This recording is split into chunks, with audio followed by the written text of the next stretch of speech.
My mother didn't even look up from carving the turkey when she began reciting the sentence I had written in an agony of tears 3 months prior. She held a piece of heavy, cream-colored legal paper in her left hand, her thumbs smudging the edge, while her right hand methodically sliced through the meat, the metal knife scraping rhythmically against the porcelain platter. Kasia possesses a profound, almost paralyzing resentment toward her maternal figure, likely stemming from the secondary trauma of the separation, she read, her voice carrying the exact, practiced cadence she used when reading recipes or church announcements. The dining room table, laden with heavy crystal bowls of cranberry sauce and mashed potatoes that had taken me 6 hours to prepare, went entirely silent. My sister, Maeve, stopped her fork halfway to her mouth, her eyes darting instantly to the floor. Across from her, my stepfather, Arthur, carefully laid his linen napkin next to his wine glass, his face smoothing into that blank, neutral mask he wore whenever the air in our household turned radioactive. "Is this what you discuss in that little office downtown, Kasia?" my mother asked, finally lifting her eyes. They were bright, clear, and utterly devoid of anger. That was always her greatest weapon, not fury, but a terrifying, calm curiosity. "Is this what $500 a month of your father's alimony buyout purchases you? A clinical vocabulary for being ungrateful?" The air left my lungs in a sharp, cold rush. The room felt incredibly small, the smell of roasted rosemary and gravy suddenly sickening. Those weren't just random thoughts. They were verbatim excerpts from the leather-bound journal I kept locked in my bedside table across town. A journal containing the raw, unfiltered processing of my childhood, written under the explicit guidance of my therapist, Dr. Eris. I looked at the paper in her hand. The edge was torn. She hadn't just found it. She had gone into my apartment while I was at work, used the spare key I gave her for emergencies, and deliberately searched my bedroom. "Give that back to me, Mom," I said. My voice sounded thin, Reedy, like a child trying to negotiate on a playground. I hated myself for how weak it sounded. "Give it back," she smiled faintly, a brief parting of her lips that didn't reach her eyes. She turned the page over, her manicured finger tracing another line. "Oh, there's more, darling. Maeve, listen to this part. Apparently you and I are co-conspirators in her perpetual isolation. Isn't that a fascinating way to describe a family that paid your car insurance until you were 24? Maeve shifted in her chair, the silver bracelets on her wrist clinking softly. She wouldn't look at me. She never did when Mom was on a tear. It was safer to let the lightning strike the tallest tree. "Mom, stop. Please," I whispered, the words scraping against my throat.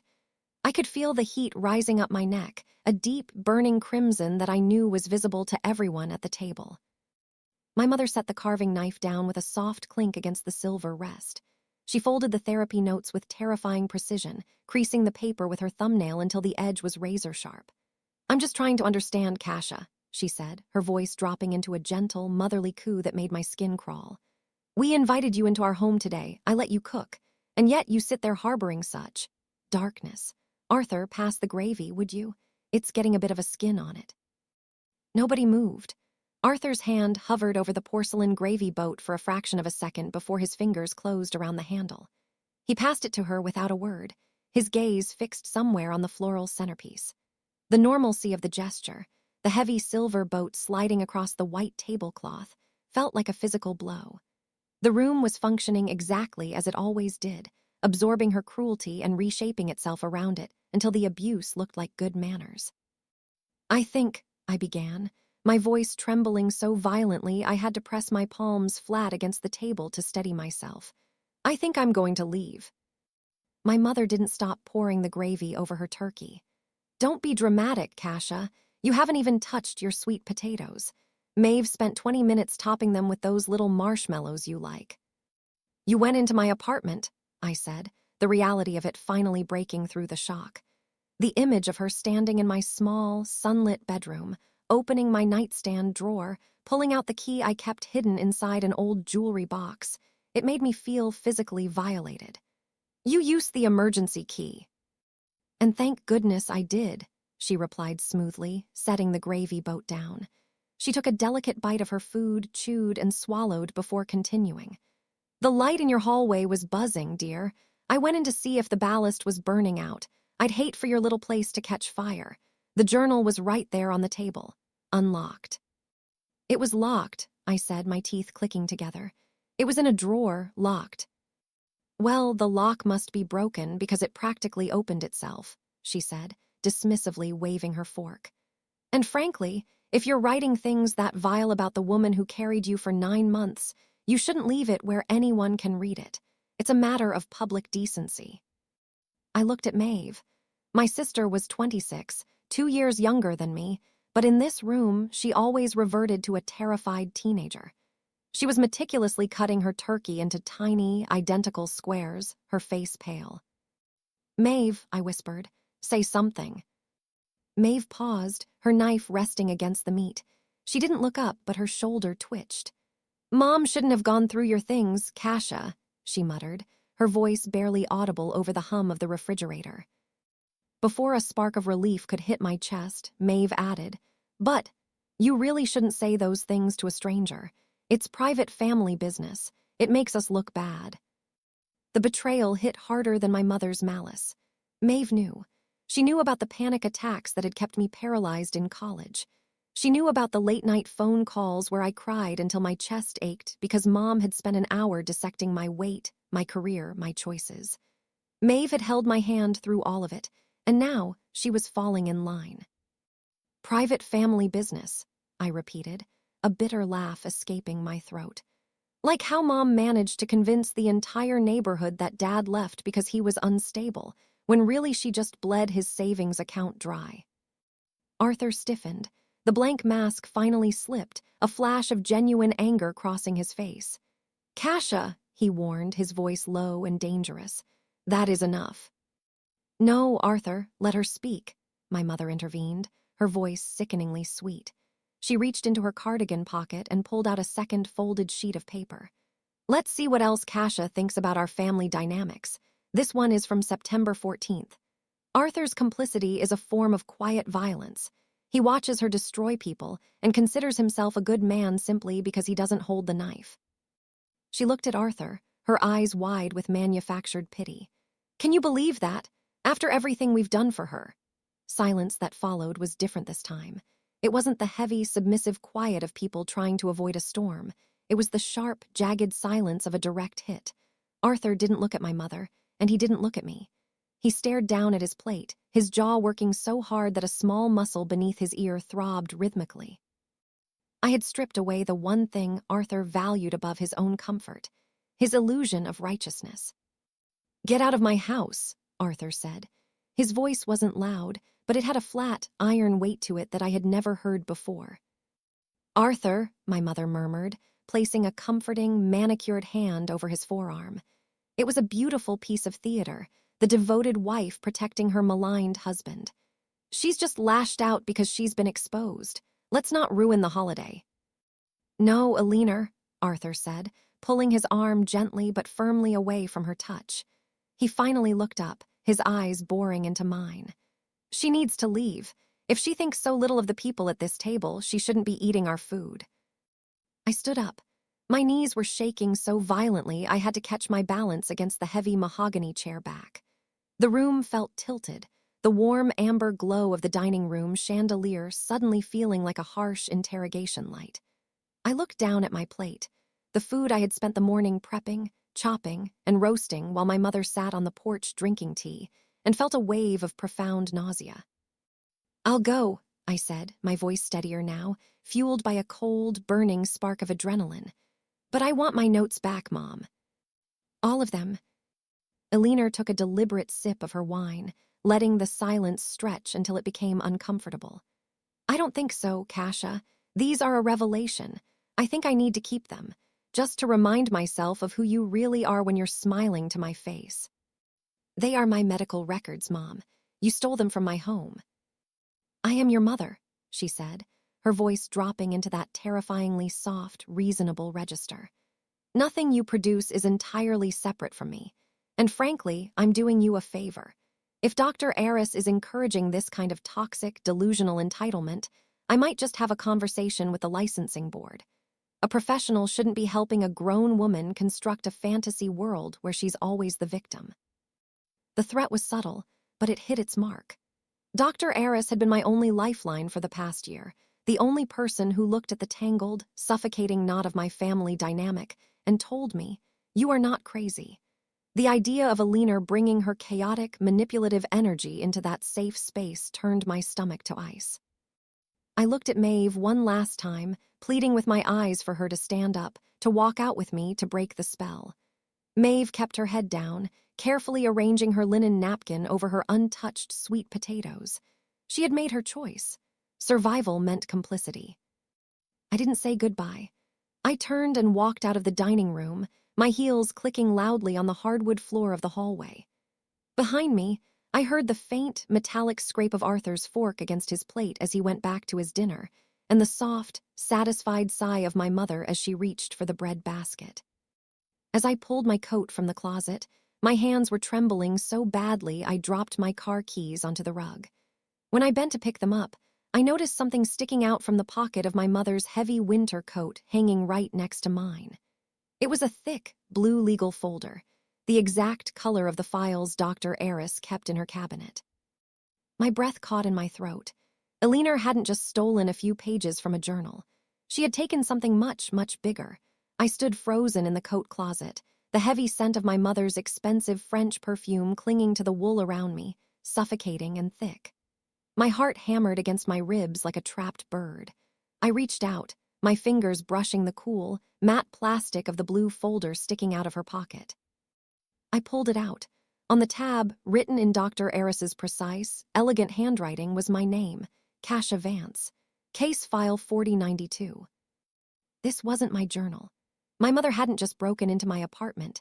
She had somehow gone into Dr. Eris's office. The implications rushed over me in a cold, dizzying wave. Dr. Eris's practice was on the second floor of a converted Victorian house downtown. I knew for a fact that the administrative assistant left at 4 o'clock on Thursdays, leaving the front door unlocked for evening patients while Dr. Eris was in session.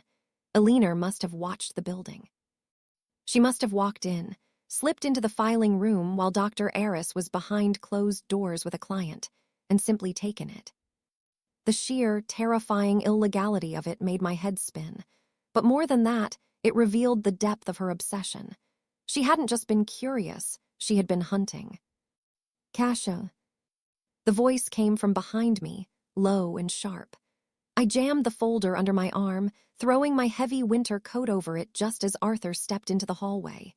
He had a glass of water in his hand, his expression rigid and unforgiving. "I thought I told you to leave," he said, his eyes scanning my tense posture. "I'm leaving," I said, my voice barely a whisper. I forced my hands to stop shaking, gripping my car keys tightly in my coat pocket, using the sharp edges of the metal to ground myself in the pain. Arthur looked at me for a long moment. There was no hatred in his eyes, which somehow made it worse.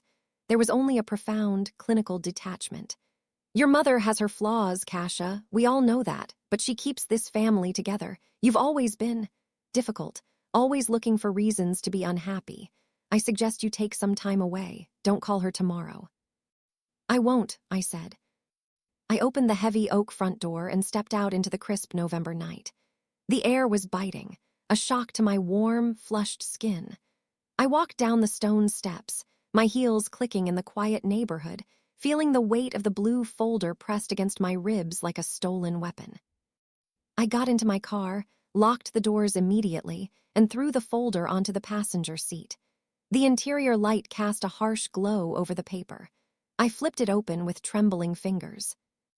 Inside were pages and pages of typed notes. Every single session I had thrown myself into over the last 12 months. My deepest humiliations, my fears of inadequacy, my private agonies over a mother who made me feel like an intruder in my own life. And across dozens of pages, there were bright yellow sticky notes in my mother's neat, loops and flourishes handwriting. On one page, where Dr. Eris had noted, "Patient exhibits symptoms of complex trauma regarding maternal conditional love," my mother had written in the margin, "Exaggerated. Kasia always cried for attention." On another page, detailing my struggle with a severe depressive episode during my sophomore year of college. She did this to punish me for traveling. She hadn't just read them. She was editing my life. She was grading my pain. But as I turned to the very back of the folder, a folded piece of white notebook paper fell out. It wasn't part of Dr. Eris's files. It was a handwritten letter, dated 3 weeks ago, addressed to the state licensing board. It was entirely filled out, accusing Dr. Eris of unethical behavior, financial exploitation, and driving a wedge between a vulnerable young woman and her family. My mother hadn't just stolen my past. She was preparing to destroy the one person who was helping me build a future. The heater in my car groaned to life, blowing a blast of icy air across my face before it finally began to warm. I sat in the dark driveway, staring at the formal complaint my mother had drafted. It was meticulously written, citing specific, twisted interpretations of my therapy notes to make Dr. Eris look like a predatory malpractice suit waiting to happen. Alina wasn't just trying to win a family argument. She was aiming for a professional execution. I looked back at the house. Through the sheer dining room curtains, I could see the silhouettes of my family. They were passing the pie now. The gestures were fluid, peaceful, entirely unbothered by the ghost they had just exorcised from the room. My phone buzzed in my lap. The screen lit up with a text from Maeve. "Please don't do anything crazy, Kasia. Just apologize tomorrow. You know how she gets when she feels attacked." How she gets. That phrase had been the protective shield of our family for 2 decades. It reframed my mother's calculated psychological warfare as a seasonal weather pattern we all just had to endure with umbrellas. It shifted the burden of peace entirely onto the victim. I didn't reply. I put the car in reverse, backed down the driveway, and drove toward the only place that felt safe, my apartment. When I unlocked my door 20 minutes later, the silence of my living room felt different. The air was heavy with the violation. I found myself checking the alignment of the books on my coffee table, looking for the invisible footprints of her presence. I walked into my bedroom and pulled open my nightstand drawer. The small brass lock on my journal was scratched, the wood around the tiny latch splintered where she had used a screwdriver or a heavy file to force it open. The lock must be broken because it practically opened itself. Her voice echoed in my head, coated in that mocking, unshakable poise. I sat on the edge of my bed, the blue file folder spread out across my comforter. The anger that had been a dull, throbbing ache in my chest suddenly crystallized into something cold and terrifyingly sharp. For years, I had played by her rules. I had tried to explain my feelings. I had cried. I had begged for boundaries, and every single time, my vulnerability had been weaponized against me. You cannot negotiate emotionally with someone who uses your soul as a tactical map. I reached for my phone and dialed Dr. Eris's emergency after-hours line. It rang 3 times before her calm, grounded voice filled the receiver. "Kasia, is everything all right?" "Dr. Eris," I said, my voice steady, devoid of the tears that usually defined our calls. "I'm so sorry to call you on Thanksgiving, but my mother has your master file for my case. She stole it from your office." A heavy, absolute silence fell over the line. I could hear the faint sound of a television in the background of her home, which was abruptly muted. "What did you say?" "She has the entire folder," I continued, looking down at the yellow sticky notes written in my mother's elegant script. "And she has a signed, formal complaint addressed to the licensing board ready to mail. She's going to claim you've been manipulating me." "Kasia," Dr. Eris said, her tone shifting from therapist to a sharp clinical legalism. "Are you safe right now?" "I am," I said, "but you aren't, and neither is anyone else she decides to do this to." "Listen to me very carefully," Dr. Eris said, her voice dropping an octave. "Stealing medical records from a private practice is a federal offense. It violates HIPAA, it constitutes breaking and entering, and it is a felony. If she submits a fraudulent complaint using stolen privileged documents, she isn't just risking a lawsuit, she is risking prison." A slow, dark warmth began to spread through my chest. For the first time in my life, the law wasn't on my mother's side. Her charm, her social standing in our small town, her perfectly manicured lifestyle, none of it could protect her from a police report. "Don't do anything yet," Dr. Eris instructed. "I am calling my legal counsel tonight. We will file a formal police report first thing in the morning." No, I said, looking at the scribbled yellow notes where my mother had dismissed my lifetime of pain as a play for attention. Don't file it yet. Let me talk to her first. Kasia, I cannot advise you to confront her alone, Dr. Aris said, her professional composure fracturing slightly into genuine concern. A personality like your mother, when backed into a corner, doesn't surrender. She will escalate. Let the authorities handle this. She's handled the authorities her whole life, I replied, staring at the splintered wood of my nightstand drawer. If the police show up at her door, she'll cry. She'll play the eccentric, concerned mother who is worried about her unstable daughter, and she'll turn the entire town against us. She's done it before. I need her to understand that the shield is gone. There was a long pause on the other end of the line. I could hear Dr. Aris exhaling slowly. I can give you until noon tomorrow, Kasia. After that, as a medical professional whose office was compromised, I am legally obligated to report the breach to my malpractice insurance and the police. Do you understand? I understand, thank you. I hung up the phone and stood up. The room didn't feel small anymore. The nausea was gone, replaced by a strange, hollow clarity. I carried the blue folder over to my small kitchen table, sitting under the weak light of the overhead bulb, and began to read. I didn't read my own words. I read hers. I went through every single yellow sticky note my mother had written. I studied her handwriting, the way her T were crossed with an aggressive, downward slash, the way she squeezed her words tightly together when she was writing something particularly cruel. I analyzed her corrections to my life. Kasia is projecting her own academic failures onto my high expectations.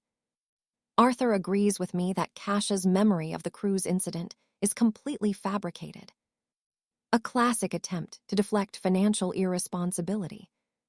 As the hours ticked past midnight, a pattern began to emerge from her frantic marginalia. It wasn't the work of a criminal mastermind. It was the work of a deeply terrified woman. Alina wasn't just trying to gaslight me. She was desperately trying to gaslight herself. Every note was a frantic, defensive wall built to protect her fragile ego from the truth, that she had severely damaged her eldest daughter, and that people were beginning to notice. At 3:00 a.m., my phone buzzed again. It was a picture from Maeve. It showed the dining room table, completely cleared, a single lit candle in the center, and a glass of white wine resting next to my mother's iPad. Beneath the photo, Maeve wrote, she's still up. She's rewriting the holiday email newsletter for the extended family. Kasia, she's completely omitting your name from the guest list. She's telling everyone you had a manic episode and couldn't make it. You have to fix this. I stared at the text. A year ago, this would have sent me into a spiral of hyperventilation, desperately drafting a defensive mass email to my aunts and cousins to prove my sanity. Tonight, I just smiled. It was a cold, sharp movement of my lips. She was already executing her counter-strategy, using her favorite weapon, social erasure. She was going to make me invisible so that my truth couldn't touch her. I pulled out a fresh sheet of paper and a black pen. I didn't write an emotional plea. I didn't write an angry tirade. I carefully drafted a single, formal itinerary for the morning, outlining exactly what was about to happen. I slept for 4 hours, a deep, dreamless sleep that I hadn't experienced since I was a child. When my alarm went off at 7:30 a.m., the morning light was sharp and gray. I dressed carefully, not in the soft, oversized sweaters I usually wore to hide away, but in a tailored charcoal blazer and sharp trousers. I put the blue folder back into my bag, took a sip of black coffee, and drove back toward the house I had been exiled from just 12 hours ago. The gravel driveway crunched beneath my tires as I pulled up to the house at precisely 9 o'clock. The morning mist was still clinging to the manicured boxwood hedges, and the neighborhood was dead silent, save for the distant hum of a leaf blower 3 streets over. It looked like a postcard of suburban tranquility, the kind of place where nothing ugly could ever happen. I didn't knock. I used my front door key, stepping quietly into the foyer. The house smelled of stale cinnamon and pine cleaners from the post-dinner scrub. From the kitchen, I heard the familiar, rhythmic clink of silver against ceramic. I walked down the hallway, my boots striking the hardwood with a deliberate, unhurried weight. My mother was sitting at the breakfast nook, a steaming cup of herbal tea in front of her, typing briskly on her laptop. She was already fully dressed, her hair coiffed into its signature immaculate bob, wearing a soft cream cashmere sweater. Maeve sat opposite her, slumped over a mug of coffee, her eyes red-rimmed and exhausted. When I entered the room, Maeve gasping and dropping her spoon. My mother didn't blink. She finished typing her sentence, hit the spacebar with a sharp tap, and slowly lifted her eyes. "Well," Eleanor said, her voice dripping with artificial pity. "Look who decided to crawl back. I suppose the cold air outside helped clear up that little hysterical fit from last night." "Mom, don't," Maeve whispered, looking terrified as she shrank back into her chair. I walked over to the table, pulled out the heavy oak chair next to Maeve, and sat down. I opened my bag, took out the blue legal folder, and placed it flat on the granite countertop right between my mother and her laptop. Eleanor's eyes flicked down to the folder. For a fraction of a second, a mere heartbeat, the poise vanished. Her pupils dilated, and the skin around her mouth tightened into a hard, white line. It was the first time in my life I had ever seen her look genuinely startled. Then, just as quickly, the mask slid back into place. "I see you've been stealing from my coat pocket," she said smoothly, leaning back and crossing her arms. "How incredibly low, Kasia. But I suppose I shouldn't be surprised by a thief who also fabricates lies about her own blood." "This isn't my journal, Mom," I said, keeping my voice entirely flat, entirely devoid of the emotional tremble she always used to break me. "This is Dr. Eris's master case file, the one you stole from a private medical practice on Thursday afternoon while she was in a session with another patient." Maeve looked between us, her forehead creasing. "What? Mom, what is she talking about?" "Shut up, Maeve," Eleanor snapped, her voice losing its sugary edge for the first time. She stared directly at me, her eyes narrowing into two icy slits. "You have no proof of where I got that folder. I found it in your apartment, left out on the counter. You brought it home." "Dr. Eris's building has a security camera in the main foyer, Eleanor," I said, using her first name for the very first time. The word felt heavy and strange on my tongue, but it instantly stripped away the maternal authority she used as a shield. "The property manager checked the footage this morning at my request. On Thursday at 4:15 p.m., a woman matching your exact description, wearing that distinct navy wool coat with the gold buttons, walked into the building and exited 4 minutes later with a blue file hidden under her arm." It was a bluff. The property manager hadn't even returned my call yet, but the reaction was instantaneous. My mother's hand reached out, her fingers tightening around the edge of her tea mug so hard her knuckles turned chalk white. She didn't deny it. She couldn't. "You think you're so smart," she hissed, her voice dropping into a low, venomous rattle. "You think some little local therapist is going to protect you. I am your mother. Everything in that file is a lie designed to make me look bad, and I have every right to defend my reputation." "At noon today," I said, glancing at my watch, "Dr. Eris is filing a formal police report for grand larceny, breaking and entering, and a federal violation of medical privacy. Because this involves crossing state insurance lines, it's a felony, Mom. They won't just send a polite letter. The police will come to this house. They will knock on this door, and everyone in this neighborhood will watch you walk down those steps in handcuffs." Silence in the kitchen became absolute. The only sound was the refrigerator compressor kicking on, a low, mechanical hum that seemed to amplify the sudden chill in the room. Maeve's eyes were wide, staring at our mother as if she were looking at a stranger. For the first time in 26 years, Maeve was seeing the crumbling foundation of the empire she had helped protect. "A felony," Maeve breathed, her voice cracking. "Mom, you broke into a medical office. You told me you found those notes in her apartment when you went to check the lights." Eleanor didn't look at Maeve. Her gaze was locked onto me, her chest rising and falling in shallow, rapid breaths. The absolute certainty that usually radiated from her had vanished, replaced by a frantic, calculating stillness. I could practically see the gears turning behind her eyes as she tried to find a loophole, a social connection, a lie large enough to swallow a federal crime. "They won't arrest me," Eleanor said, though her voice lacked its usual operatic weight. It sounded brittle, like dried leaves. "I am a respected member of the Historical Society. I've lived in this county for 30 years. Chief Henderson knows your stepfather very well." "Chief Henderson retired last year, Mom," I said softly, leaning forward. "The new chief is 38 from out of town and ran on a platform of strict accountability. He doesn't know Arthur. He doesn't care about your garden club. And Dr. Aris isn't a local nobody. She is the state board's regional ethics consultant.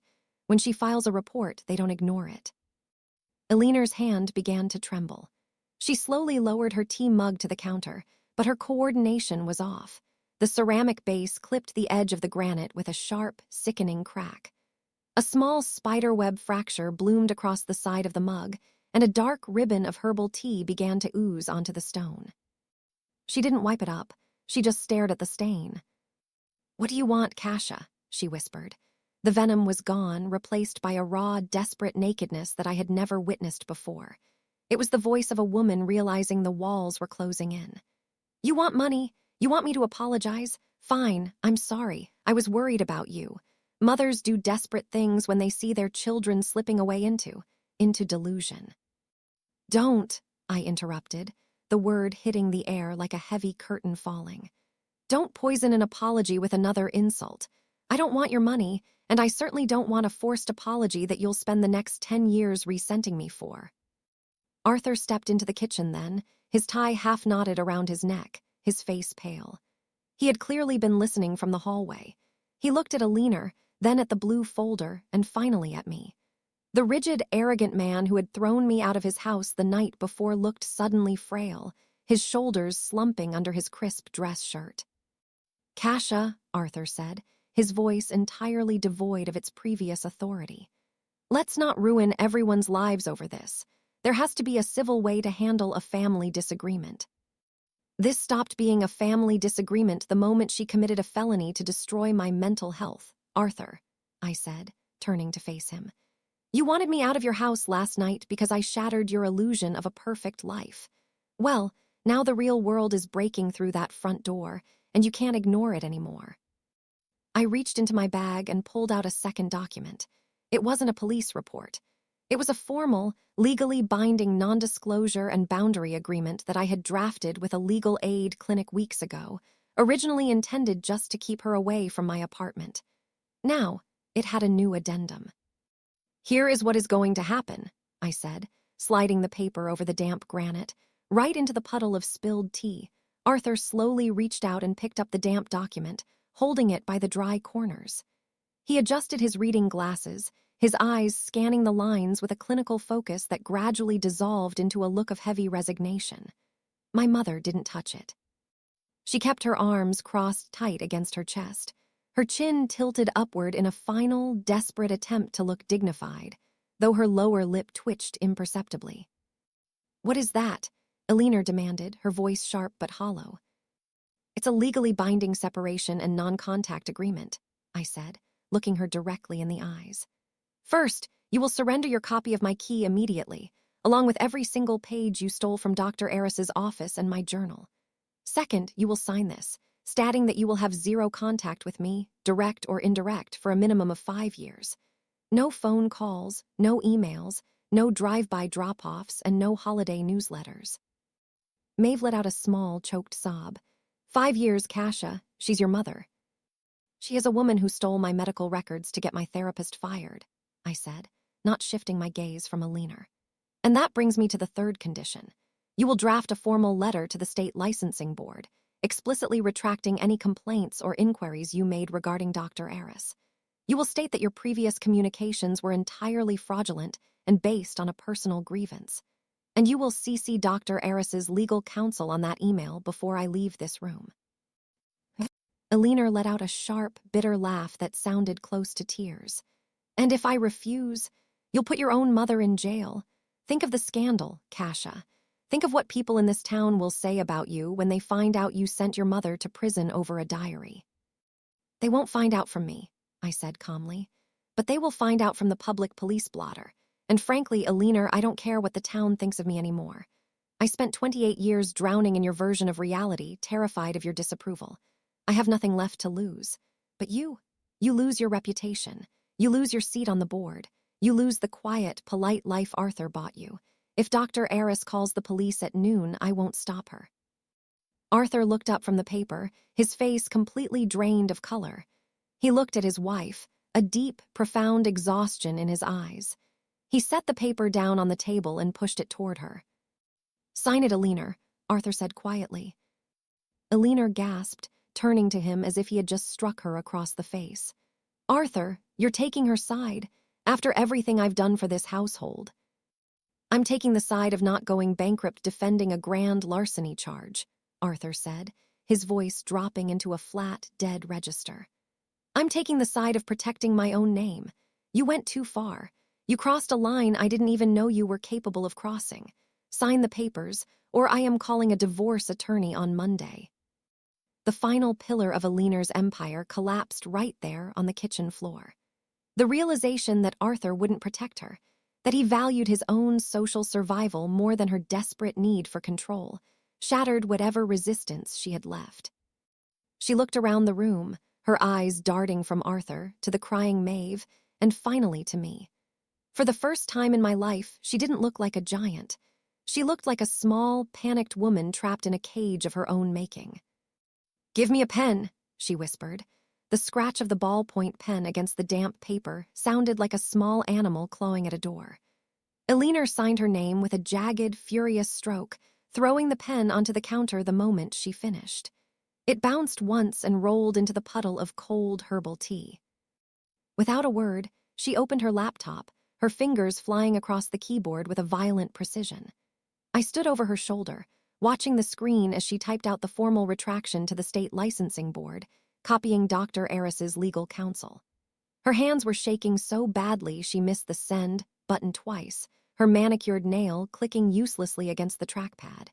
When the screen finally flashed message sent, she slammed the laptop shut and turned her face away, staring rigidly at the kitchen window. Arthur reached into his pocket and pulled out his keyring, sliding the brass emergency key to my apartment across the counter. It stopped right next to the blue folder. "Take it," he said, his voice flat, his eyes fixed on the floor. "And please just go." I gathered the papers, the signed agreement, the stolen files, the splintered remnants of my privacy, and placed them securely back into my bag. I looked at Maeve one last time. She was still crying silently, her face buried in her hands. I wanted to reach out to tell her that the door was open for her too, but I knew she wasn't ready to walk through it. Survival in this house still required her submission, and she wasn't strong enough to break the mold yet. "Goodbye, Maeve," I said softly. She didn't look up, but her shoulders hitched in a small, tight nod. I turned and walked out of the kitchen, down the long hallway and out the front door. The crisp November air hit my face, and for the first time in my life, it didn't feel like a shock. It felt like a clean slate. The gray morning mist had cleared, leaving behind a sharp, brilliant blue sky. I got into my car and drove down the gravel driveway, watching the house recede in my rearview mirror until it vanished behind the bend of the pine trees. An hour later, I sat in Dr. Eris's office. The room was quiet, the only sound being the soft tick of the grandfather clock in the corner and the distant rumble of traffic downtown. I placed the blue folder on the small table between our chairs. Dr. Eris looked at the file, then up at me. The clinical evaluation in her eyes was replaced by a profound, quiet respect. "Are you all right, Kasia?" I looked down at my hands. They were perfectly still. The deep, suffocating weight that had rested on my chest for 28 years, the constant, agonizing need to explain myself, to defend my sanity, to beg for a mother's love that was always conditional, had evaporated. It had been replaced by a quiet, immovable peace. "I am," I said, a faint, genuine smile touching my lips. "I really am." I leaned back into the soft leather of the chair, looking out the window at the autumn leaves drifting down to the pavement below. My mother had read my therapy notes to destroy me, but in the end, she had only forced me to prove they were true. I wasn't the victim anymore. I was finally the author of my own life.